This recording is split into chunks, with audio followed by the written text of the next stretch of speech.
Hello, and welcome to It's Fate. I'm Morgan Barker. I'm Katie Christiansen. And this is episode 13, where we will be covering chapters 52 through 60 of A Court of Mist and Fury by Sarah J. Maas. We're going to start with a little personal question of the episode. Be quiet. Okay, do you have any goals for 2024? I do. I do have a reading goal of reading/listening to 50 books. I did 42 last year, so it's not like a huge jump. It's achievable. Yeah, it is. Mm-hmm. What else outside of reading? Exercise goals? Or Well, one of my goals for the end of last year was I didn't have any like specific exercise goals. It was just to create the habit of exercising again, whether it's 10 minutes, 20 minutes, whatever. And then my family was sick from Thanksgiving to New Year's. And with like little breaks in between, but I was never able to the habit broke and I wasn't able to get back into it. So now my new goal is just to, I don't know how long it'll be before I set specific goals, but right now it is just to recreate the habit and make it a part of my routine again. I want to go on more like solo walks because I feel like I constantly have to be with other people. So I want to be by myself a little bit more. And I feel like I had another goal, but I can't remember what it was. So I got to write them down, I guess. That'll be a goal. Write my goals. Yeah. What about you? I want to do 5 pull-ups. Look at you. I know. I can do 1. I'm pretty sure I could probably do 2. Yeah. If you can do 1, you can do 2. Yeah, and I can do 5. Yeah, I agree. You could probably do 5 right now. If we pumped you, I don't know. Adrenaline beforehand. I actually, last time I went to the gym, I was doing pretty good with my pull-ups, but I was doing them like assisted. I should probably double check to make sure I can't do 5 because what if you can? What if I can? Then your goal needs to be 10.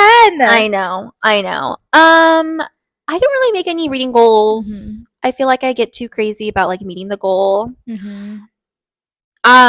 Little not spoiler, but we are going to read Fourth Wing after ACOTAR. So obviously one of my goals is to read more fantasy. So, after we're done with ACOTAR, I'm excited for that one. Yeah, we'll be able to dive in. And we've never read them. Yeah, so it'll be a first time, which is really fun. Yeah.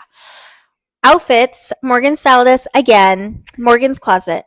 Yes. From the thrift store. They're cute. From someone's closet back to mine. So in this section, we're going to be talking about mating and powers come out during these things. And there's some explosions of night. And so I have on a nice little top with some golden stars. And Katie has, you can see the sparkles, the gold shimmer on the black bodysuit. And then we have our nice, if you're watching us, we have a warm golden doggy next to us that represents the golden warmth that Feyre explodes with. So we have everyone covered in this. Everyone covered. It's great. Okay, let's get into the recap. Let's do it. So we left off with Feyre being dropped off by Moore at a cabin. And of course, Feyre is constantly thinking about Rhys being her mate. Yeah, she's like running through all the possibilities, trying to think, okay, he could have told me this time. He could have told me this time. And she's literally convincing herself that he was right and that there was never a good time to tell her. And she always would have been upset no matter what. She also says suddenly she's like, I realized I hadn't bathed in 3 days or eaten in 2. How long have you gone without bathing or eating? Tell us the truth. Eating 0 days. Literally. I eat. I have a history of getting really bad strep throat. Oh. Like my tonsils will be touching and you cannot understand what I'm saying. And you haven't had them removed? So the last time I got it was like years ago. Okay. And the doctor did tell me, like, if you get it one more time, I'm going to send you to the specialist. And then it never happened. So that's a good thing. Goodness, because as an adult, I know. Michael had his taken out as an adult. That's rough. It was rough. Yeah, I've heard it's rough on adults. But I know, even then, I would swallow some soup. Like That's impressive. Even I was like crying. Yeah. But the eating 0 days. Yeah. The showering is embarrassing. Tell us the truth. I'm a little bit embarrassed. Do you want me to go first? No, I'm going to say it. Okay. I have a history of depression, so sometimes you don't shower, and I'm pretty sure I've gone like 5 days. Sorry like, for laughing at your depression. No, it's okay. Like, I'm pretty sure it was over the summer, and I was just like, this past summer? No, not this summer. Oh, I got really sad that I wasn't there for you. You're like, wait, like, no, I didn't know. No, this was like when I was a teenager. Probably when, like, my depression was at its worst. Okay. That I was just like, I'm just never gonna leave the house. No, bathing is not a priority. You're just trying to survive. I'm just trying to get out of bed. Yeah. What about you? Okay, well, same with the eating. Like, I'm hungry all the time. I'm snacking. I don't miss a meal. I have people who be like, I was too busy to eat, or I forgot. And I'm like, how? My stomach will tell me I'm hungry. Right. And like, okay, you're out and about. Guess what? There's a McDonald's on every corner. I will send you money for fries. Like, you'll have points. Yeah. I have so many points, and they're all the time. Oh, man. The showering? Also 5 days. Oh, good. I was at camp as a teenager, and I assumed going in the ocean was enough to clean me. I feel like that's a very teenager-y thing to think. Yeah, because now as an adult, even if I had showered that morning and I go into the ocean, I'm taking another shower. Yeah, it's stinky. It's so gross, and I don't like feeling salty and briny. And didn't you feel like dry? I feel like the ocean always like dries me out. I don't know. I was in such la la land. I was just like, I'm 17 and nothing can go wrong. That's, I think, what everyone thinks at 17. And now I don't even like going in the ocean because all I think about is all the things that could go wrong. Oh, same. Yeah. So look at that. Okay. So Feyre realizes that she told Rhys that she would never walk away from him, and then now she's like literally walking away from him. Mm-hmm. Of course, Feyre is super bored because there's no one there and it's the middle of nowhere. And they have no TV. There's nothing. Gosh. And so she goes going through their cabin and some of their stuff, and then she finds some paint. And I want to know, would you snoop through your friend's stuff like that? Yes. I also would. Yes. Bedroom is off limits. Mm-hmm. I won't go in there. But, like, I'm going to be snooping through your pantry for snacks, opening, your little side tables. Got a little cute jar. What's inside? Yeah, I think that's normal. Me too. And I also, it's like a cabin, like a family cabin. Right. Like, maybe, especially with boredom, there. It's like, are there books? Are there games? Mm-hmm. Like, I don't know if they played games. There's paint. Yeah. Oh, they played poker. Yeah. So then Moore arrives, and she sees that Feyre... I'm just laughing at the fact that she painted. I know. Yeah. So she sees that Feyre, like, painted all the inside of the cabin with, like, scenes of them, as well as, like, some of the seasons. Yeah. I feel bad, like, putting things wrong. Like, if I'm at someone's house, I'm like, oh my gosh, let me make sure everything is, like, I put it back. Exactly. I couldn't imagine, like, forever altering someone's, like, childhood cabin. No, I mean... Especially, like, like you said, it's childhood cabin. It's a family cabin. Mm-hmm. No. But clearly she's too up in her feels to care. No, she doesn't care. Yeah. She probably is like, okay, Rhys, you hurt me. I'm going to hurt your walls. And not the inner walls of your brain. How did Feyre learn to paint? I don't know. I feel like this is a major plot hole. Yeah, I've seen the whole, like, she doesn't actually know how to paint. And everyone's just like, it's so good, Feyre. Just like stick figures. Yeah. But yeah, she's even like, oh, I'm mixing this color and this color to make this gorgeous whatever. And I'm like, those are things we had to learn in school. She paints because Moore is like, oh, paint my eyes? Yeah. Because it's Amren's eyes that she sees. Because she's always watching. Yeah. And then she's like, and then paint Cassie and Azrael's too. And then she's like, oh, I have to figure out how to paint Hazel. I'm like, it's not hard. Like, I have no idea. I feel like that'd be extremely hard. You'd probably add brown to green. Yeah, but then I feel like I'd be scared it could be all muddy. See, I'm not a painter. Yeah, me neither. I don't know. If there's anyone out there who just has a natural inclination for painting, because I'm wondering if it's like something, how singing, right? You can have a naturally good voice, but then you go to voice lessons to really hone your craft. And maybe she was naturally good at painting and just from all that practice at the spring court made her better. I don't know. Yeah. I forget that she was able to practice the spring court. Yeah. So she learns from Moore that Rhys is super pissed, but he's healing just fine. And she encourages Feyre to hear him out. Yeah. Feyre asks Moore how the court nightmares was, and Moore just brushes it off with not a lot of detail. Yeah, she does say that like Rhys gave her permission to kill her parents whenever she wants. Why do you think she doesn't or hasn't? I think Moore at this point is stuck. Yeah. She doesn't, I feel like she's afraid to take a leap of faith, whatever that looks like for her. But like, right, she's not choosing a lover. She's not choosing she's like not choosing anything. Yeah. And so I think for her to have to like face her past and just like take out her parents, I think is her having to like face her past and move on. Yeah. And she's been stuck for like 500 years. I know. Poor thing.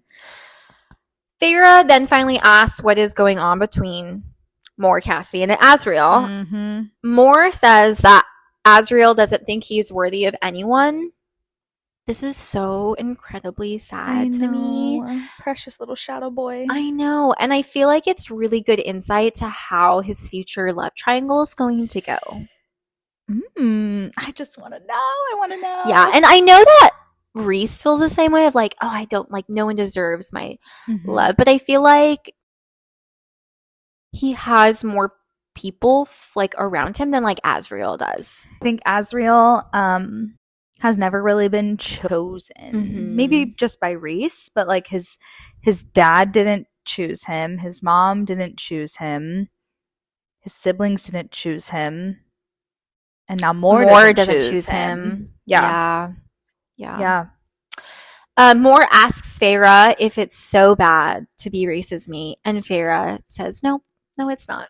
It's so cute. Yeah. Okay, chapters 53 and 54. Feyre can suddenly picture a future that she can suddenly picture her future if she chooses Rhys, Valaris, and her friends, and she sees it all. And I think this is such a beautiful moment, like outside of her powers and the not so normal things they have going on, like war and all that crap. Yeah, like she's just picturing sharing a life with somebody, as simple as it is, having friends, being able to walk down a beautiful street. Like it's just that simple life, and I just thought that was really pretty. It is really nice. Yeah, me and Ty love to do like staycations. That's fun. Especially during like our breaks.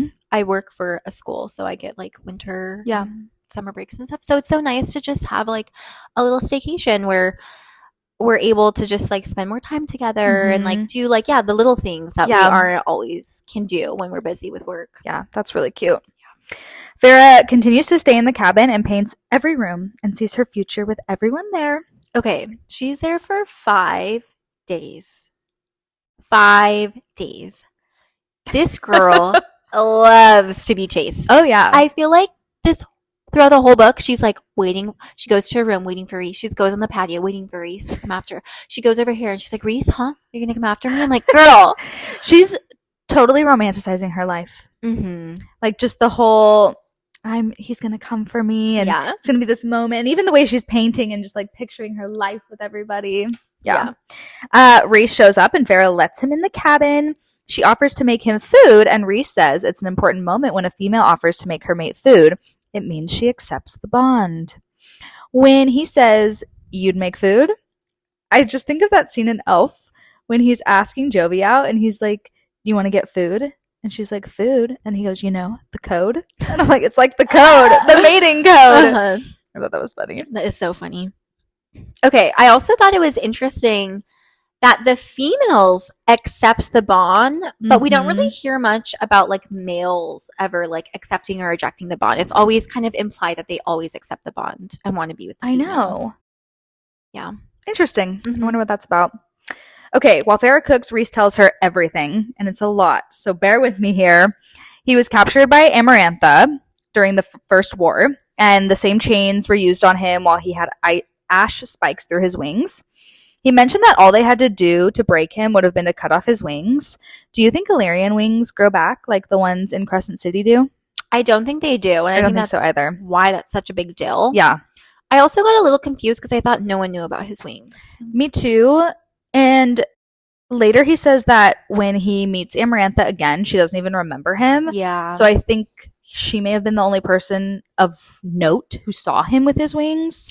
Yeah, and I think he mentions like in there that like she kind of just like, oh, you're another like High Lord son, like who cares? Yeah, so like maybe who she are doesn't you? even like remember that he had wings. Yeah, but that was an interesting point because people would have seen him fighting in the war. I don't know. He plotted her death, but his father's army rescued him before he could kill her. Asriel and Cassian took him to the cabin that Feyre is at to heal, and during that time, the wall was built and the treaty was signed. So that's just a little background to the war. Rhys said that he hated Amarantha, and he hated that her and Hybern didn't suffer, and plotted to kill her when she returned and threw the party under the mountain, but she cursed everyone first. He mentions that Tamlin was the only one who didn't trust her, which I thought was interesting because Tamlin and Amarantha's families were friends. And did we learn in the first book why he felt this way? Like why he didn't trust her? I don't think we ever got specifics onto why he didn't trust her, but it was just kind of mentioned like, oh, they were family friends and he knew her for a while. Yeah. And he knew that she wasn't like a good person. Yeah. Thing. Yeah. So then 3 years ago, so this is under the mountain, he started having dreams with flashes of images of a peaceful human life, the clearest being a human hand-painting flowers on a table, which was Feyre. I think it's interesting that in the beginning of the first book, Feyre's life comes off as really broken and sad and lonely. But to Rhys, it gave him hope, knowing that somebody was out there who felt safe enough to paint. And it just shows like comparatively, I don't know. I just thought it was kind of a beautiful moment. Like while she was suffering, he was also suffering in a different way. Yeah. Yeah. I was thinking like he was like physically imprisoned and she was more like imprisoned by like poverty. Yeah. Right? Like, different kinds of imprisonment. Yeah. Yeah. I love that because Feyre often thinks about this moment, right? Where she like paints her old cat. Oh yeah. Like, she talks about it all the time. And I feel like one of the reasons why like Rhys saw this moment was because it was such like a happy time in Feyre's life and like such like a bleak time that she, you know, she would think of that moment and feel happy. Yeah. So she was able to like send that through the bond. I like that. Those images started to become clearer and involved creatures of Prythian, and that's how Rhys knew that she must be in Prythian, and that's how he found her on Calanmai. When she went under the mountain and he found out her true name, he said it was like hearing the answer to a question he'd been asking himself for 500 years. So beautiful. That is the most romantic thing I've ever heard. And why hasn't my husband said it to me? I'm just kidding. Ask him, interrogate him. Yeah, I will. How come you weren't trying to find out my name for 500 years before we met? And that's when he decided to fight and believed that this was their chance. When Feyre died, Rhys felt it through the mating bond and tugged on it to keep her alive. I love how when she was talking to the bone carver, she like told him that like when she died, she felt like home was like on the tug. Yes. And like that was Rhys. I wonder how Rhys felt when she like said that. I wonder if he was like, wait, that was me. I'm home. Yeah. You love me. You love me. You just don't know it yet. Yeah. He says he confessed it to Mor because he got out from under the mountain. He felt the bond snap into place, and then he immediately went to Valaris, and he was just so freaked out. Like, yeah. And it's the first thing he said to her after 50 years of being away. I wonder if like that's why Mor was like, I'm going to see Feyre. Like when at the very beginning of like, yep. Yeah. I'm going to see her. I'm going to like figure out who I your need mate to suss is. her out or Yeah. whatever. Yeah. Yeah. He shares that he didn't tell her because he didn't want her to feel like it was just another game or that the bond was being forced onto her, which I really think is justified. Mm-hmm. What do you think about his choice here? We've kind of talked about it, but yeah, I agree. I mean, I don't love it, but I'm trying to think like I probably would have chosen the same thing as Rhys, to be honest. I feel like he was stuck between a rock and a hard place, and he just did what he thought was best. If you don't agree with us, let us know. Yeah, I'm curious. If you know us, you can just like you can just shoot us a text. Yeah, or you can like DM us on Instagram, send us an email, whatever. Yeah. And then he says that he loves her. Bear goes, "You love me?" He says, "Yeah," and she says, "Then eat the soup." I love that she doesn't say it back. She's just like, "Eat it then." Yeah, I won't tell you cute because it's like I'm still accepting the bond. Yeah. Yeah. So, chapter 55. Ooh. This is a very big one for everyone in the situation here. Feyre tells Rhys that she loves him, and she knew she was going to accept the bomb the moment he got to the cabin. Mm-hmm. She is so mean for making him wait. I'm telling you, this girl loves a chase. Oh my gosh, I know. But also, this is how she was able to get information out of him. Yeah, that is true. They solidify the mating bond by making love, and their scents officially merge. Okay, so some the big thing I took away from their lovemaking is lots of snarling. How do we feel about snarling? I don't like the snarling. Me neither. All these like animalistic things, the claws, the snarls. I was trying to think of like what other adjectives they can use, and I'm just like not sure. Like, yeah, because it growled, like it purr. I don't know. It makes sense. Yeah, but I just picture like a snarl. Yeah, like your dog Minnie. Morgan is like the cutest little like anxious ball of.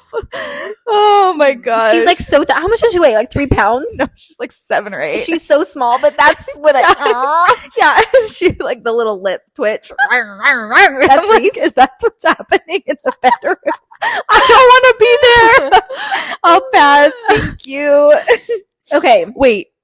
Snarls or claws? Snarls. Me too. Okay. Okay.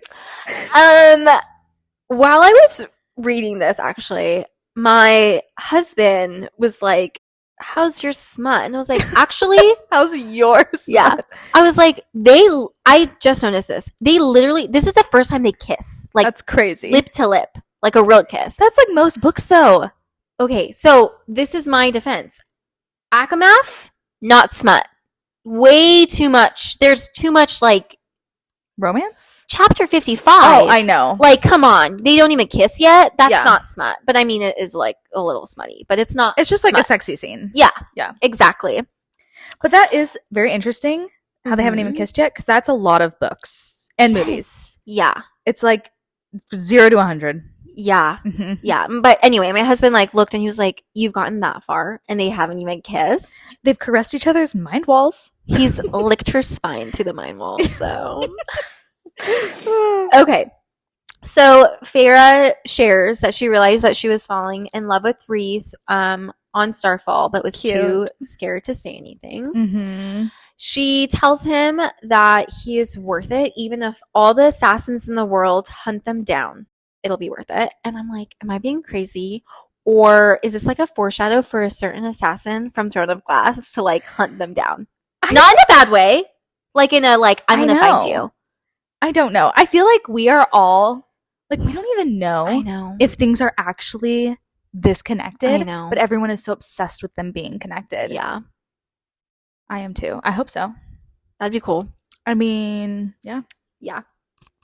So then Feyre starts glowing from the inside. We lost our glow. Griffin left us. He left us.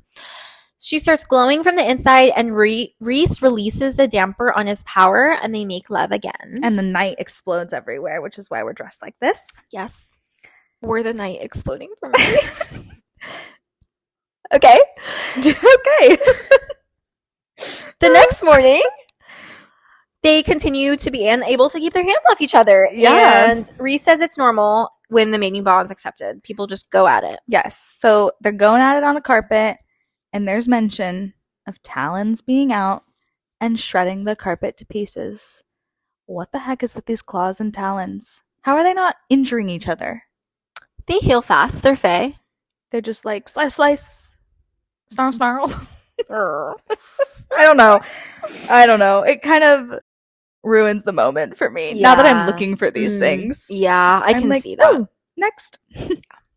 Okay, we learned that newly mated males are even more territorial and like kind of scary. Yeah. Which I hate this. Mm-hmm. I feel like it's this it gives this excuse that like someone could love, and I say that in air quotes. Yeah. Love you enough that it's okay to be territorial and scary. Yeah, but it seems like it releases something innate in them. I know, like but I still don't have like control over it. I don't like it still. I know. So, you know, in Crescent City, when that moment in the second book, I'm like, that was extreme. That was that was like too much for me. I was like, like, get over it. You're fine. Yeah. Yeah. It's like, take control of your emotions. Yes. Go to therapy. I'm sorry. In News World. If I've had to, suppress my anger as a woman and a girl for 27 years, you can do it. You can find it in yourself to shove that down and act appropriately. Katie's just calling things out these past few episodes, breaking down walls. You break that ceiling, girl. Okay. I love it. So after they attack each other again with their talons, they talk about having kids, and they both agree that it's best to wait. Yes. In the next chapter, they winnow back to the Illyrian camp, and Cassian purposely picks a fight with Rhys about the mating bond. They're always picking fights when the other person is mad. If someone purposely picked a fight with me when I was already pissed off, that would make me more pissed off. I know, but they do it to like release the anger. Do you think that would work? I think it makes sense. I'm gonna tell Michael to pick fights with you when you're mad. No, he would be scared. He doesn't like my anger. I don't like anger either. That's probably why this is so like.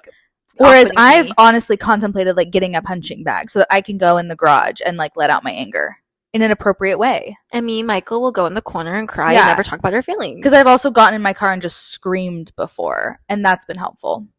I've only done that recently, and it honestly does feel really good. Yeah. It's like it needs to get out, and it needs to come out in an appropriate way. And for them, it's fist to fist, face to fist. I don't know. Okay. Anyway, all the Illyrians in the camp fly away just at the sound of Rhys's snarl. Mor tells Feyre, "Welcome to the family. More chosen family. Do you like this trope?" I love the trope. Me too. It's so fun. Okay. They're back in the cabin, and all of a sudden they just like have to have each other again in the middle of the kitchen. So Cassian and Mor vacate. Can you imagine if this was normal? Like, this is normal to them. Can you imagine? I'm over at your house right now, right? And all of a sudden, you and Ty just are like, you're like, give me a sec, on top of each other, and I'm like, all right, call me when you're done, and I just have to leave. Like, really? I don't know. And that's their norm. They're just so sex positive that they're like, okay, I guess. Maybe we have something to learn from them. I guess. Can you leave right now, actually? All right. Okay, when they return to Valaris for dinner, they have it with the inner circle, and everyone stands and vows to honor and protect Feyre. I love it. And then they fly to the human realm to meet the queens once more. So that all happened in a day. It was a lot. It was a lot. A lot, yeah. So they go to the human realm, and they see that only 3 of the queens have shown up, and they're so catty and condescending. Yeah, it was gross. One of the queens asks what happens to the children of the blessed when they go across the wall, and they never answer it. And I'm like, wait, this is actually a very good question. It's a justifiable question. Yeah. What does happen to the children of the blessed when they cross the wall? Wait, we get an answer in the next book. I don't remember. Okay, I won't tell you. Okay, I'm really excited. We get an answer, and it makes sense to me, because I thought, I was like, why didn't they answer? And then I was like, oh, you know what? I feel like it would have. I just feel like it made sense why they didn't answer it. Okay. Yeah. Not good things happen. Okay. Yeah. Okay. We're almost there. It's like a 500-page book. I don't remember what. It's right at the beginning. It's near the beginning. Okay. So you'll find out soon. Well, I'm excited. Mor uses the orb called the Veritas? Veritas or Veritas? Because remember last time we talked about the orb, we didn't know what its name was, but it does have a name. I always said Veritas, but we could look it up.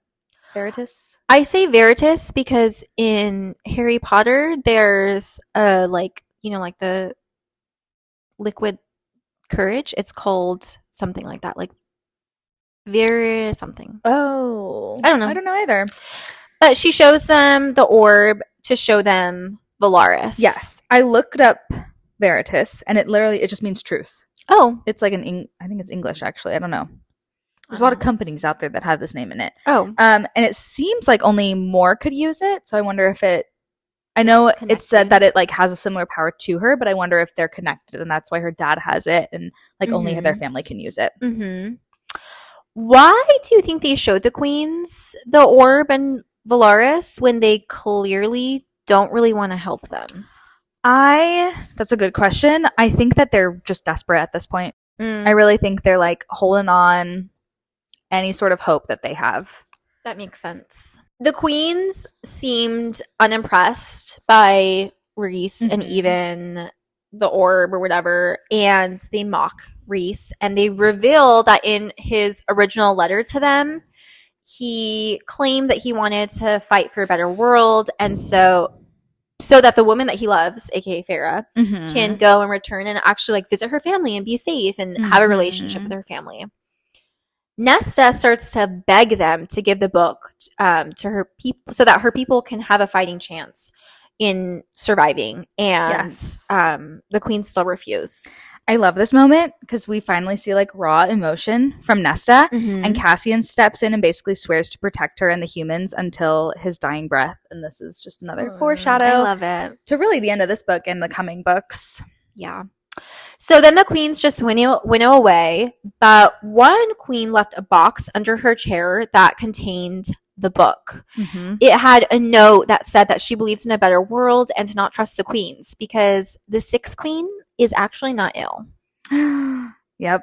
Okay, I love this because the believing in a better world is such a big theme in Throne of Glass, like way more than we've seen in this book. But I like seeing those little connections. Me too. Yeah. And how kind of like, I mean, who doesn't want a better world? You know what I mean? Yeah. Like, it's just these connections I feel like a lot of people hope for. Yeah. Okay. When they open the book greets them and calls them different names. So the book says like, hello, and then it says like, Lady of the Night, which I'm assuming is Feyre. Okay. Princess of Decay. Nesta, maybe? Ooh. I don't know. Fanged Beast, I'm assuming is Rhys. Okay. Trembling Fawn. Elaine? This is so interesting because I thought they were just giving, I thought it was like all Feyre. Like different names to different sides of her. I like that. But I like what you said too. I'd never thought of it that way. Yeah. Yeah. But I did notice that the book didn't greet Cassian or more. But I don't know if it's just because like they... Well, I would say that the four that you mentioned have the biggest role in upcoming plans involving the book and other things. Yeah, and I feel like some of their powers aren't really fully developed at this point, unlike Mor and Cassian's. Yes, very true. That's interesting. Okay, chapters 58 and 59. Rhys and Mor are returning the Veritas to the Court of Nightmares, while Feyre and Cassian go see a symphony. During this description of like where they were in the city, all I could think of is that Aelin would love Valaris. She really would. Here I am connecting everything to Throne of Glass because I'm obsessed. Okay, Feyre thanks Cassian for promising to protect Nesta and the humans. Yes. And, okay, what do you think of this explanation that Feyre gives that Nesta feels too deeply, and that's why her guard is always up, and that's why she's so mean? I think it actually makes a lot of sense that it's a protective mechanism. We know that Nesta, even though their mom seemed to be kind of like not a great human, Nesta really loved her mom and very much mourned her death, but like didn't let herself mourn, but it definitely affected her, especially with what we see in later books of how Nesta processes things. I don't know either. I think it's a good explanation. Yeah. I think it's a good explanation of like hurt people. Absolutely. Right? Like it's not an excuse, but it's a reason. Yeah. Yeah. Valaris is suddenly attacked by a legion of creatures that look just like the Ator with gauntlets. So like gloves, right? It's kind of like what they are. Gauntlets. Gauntlets are the same stone used on Rhys. Like their gauntlets are made out of the stone used on Rhys so that they can get like that makes avoid sense. magic. But a gauntlet is like a glove, right? Like what's his face in Endgame? I'm gonna be honest. I thought a gauntlet was like a glass, like a cup, right? A cup. Yeah, it's a goblet. Okay, the reason I knew where you were going is because I thought the same thing. I thought it was a like gaunt, right? Yeah, they're different. Okay, but am I describing a gauntlet correctly? I think it's like you know what I'm talking about? What's that guy's name? Who snaps? The snap in Marvel? I don't watch Marvel. I'm sorry. It's fine. A gauntlet. A stout glove with a long, loose wrist. Okay. You're right. Okay. Cool. So they have these gloves made of that stone. The actual Ator, drops the Golden Queen, who helped them by leaving the book, onto a lamppost where she is impaled And he goes, this is from the mortal queens and Jurian, which is how we know for the first time that the queens were in cahoots with Hybern. Did you see this coming the first time you read it? No, I didn't. Honestly. Me neither. It really shocked me. I also, just thinking about that, like when you were repeating it, I was like, oh my gosh, they were absolutely trying to get Feyre to hate humans. Like they were trying to they were trying to say like, look, Jurian, this human, this mortal, oh, the human queens, they also backstabbed you. Like, I think they're trying to convince her and be like, see? Humans suck. Humans like, suck. Join our war. Because even though Hybern's joining with the mortal queens, he doesn't want to help them. He's using them for his own endgame. Were you thinking of Iron Man? No. Oh. No. Doesn't he have a big love? He has the suit. Okay, never mind. No, it's the guy, the bad guy.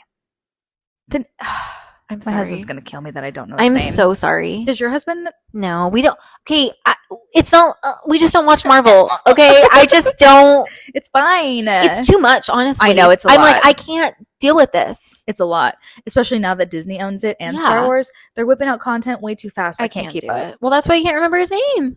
It's Probably. their fault. He's big. He's a monster. He's like weird skin. Someone listening is screaming it at me right now. Asriel, Cassian, and Amren and Feyre all begin defending different parts of the city. And when we finally get to see a little bit of Amren's power, and she just points at people and they die. Okay, did that scare you when you read it?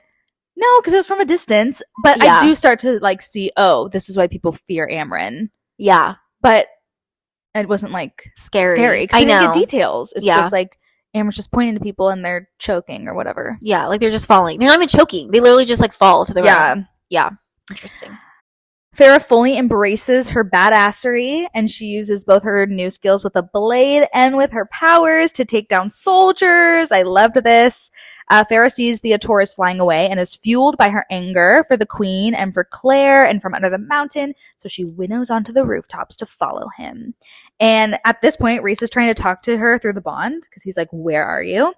And she responds with exactly where I'm supposed to be, and she shuts him out. She's like, not now. I'm busy, buddy.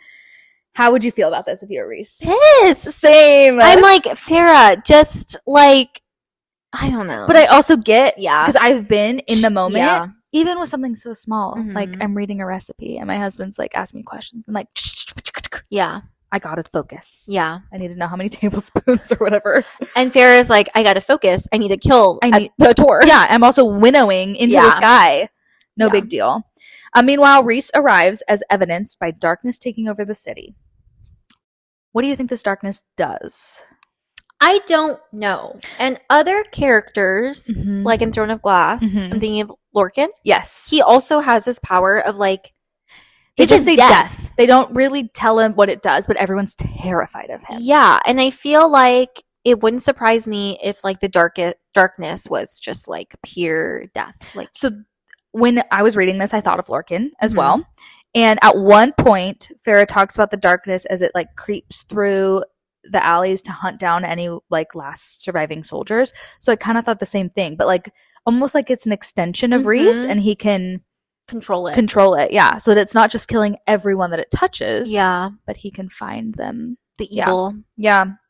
Interesting. She winnows until she lands on top of the Ator. She stabs his wing with ash arrows and becomes a living flame to burn him as they plummet to the ground, only for her to winnow away right before he splatters on the stones.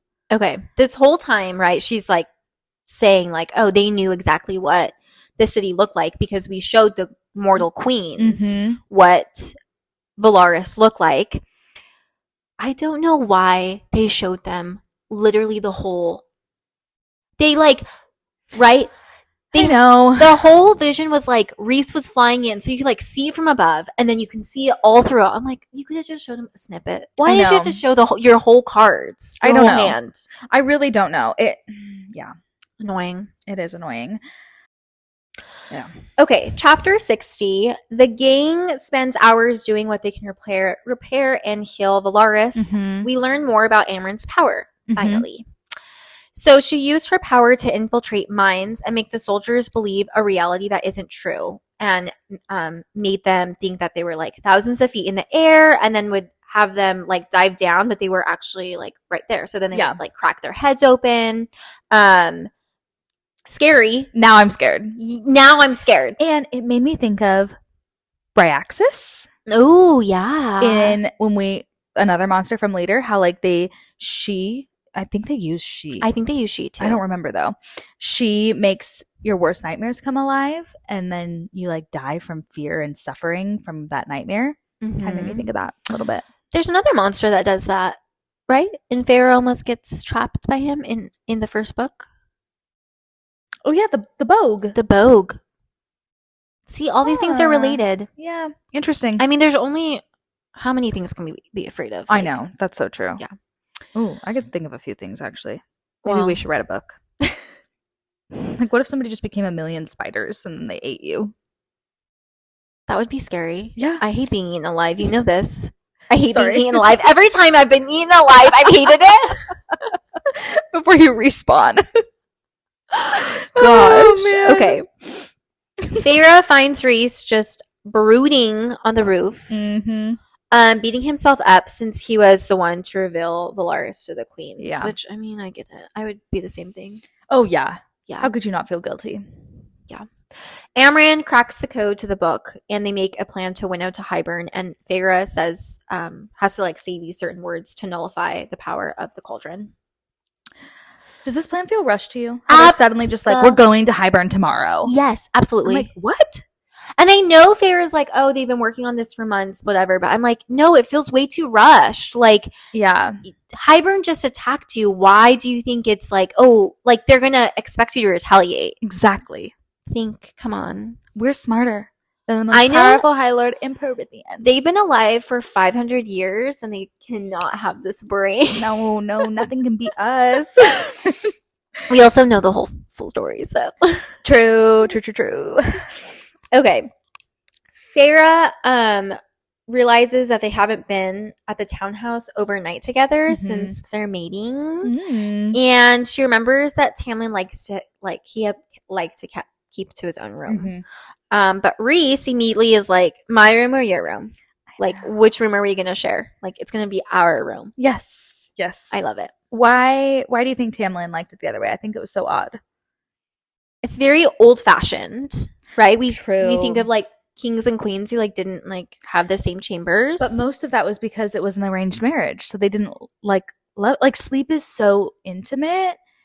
And it's what I think we've talked about this before. Maybe not. But, like, it's one thing to sleep is like to have sex with somebody, but then to sleep next to them. I feel like that's this, like, extra form of intimacy.